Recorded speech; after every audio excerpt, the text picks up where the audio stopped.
মানেন আর না মানেন, বাংলাদেশ এখন সভ্য মানুষের বসবাস করার মতো যোগ্য নেই।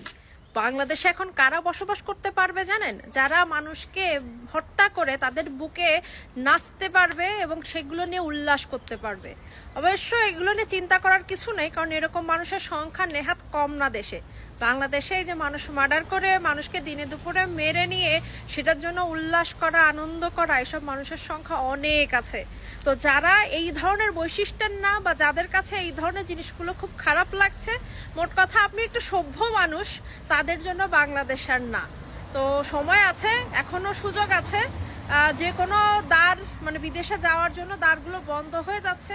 এই দ্বারগুলো বন্ধ একেবারে হওয়ার আগে থেকেই, মানে বাংলাদেশকে একেবারে টেররিস্ট কান্ট্রি হিসেবে ঘোষণা দেওয়ার আগে থেকেই যার যেভাবে সুযোগ আছে সে সেভাবে দেশ ছাড়েন।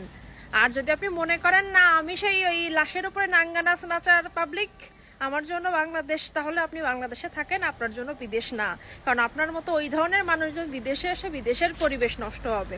তো এখন আপনাকে ডিসিশন নিতে হবে আপনি আসলে কোন ক্যাটাগরির। আপনার ক্যাটাগরি বুঝে নিয়ে আপনি সেভাবে থাকেন।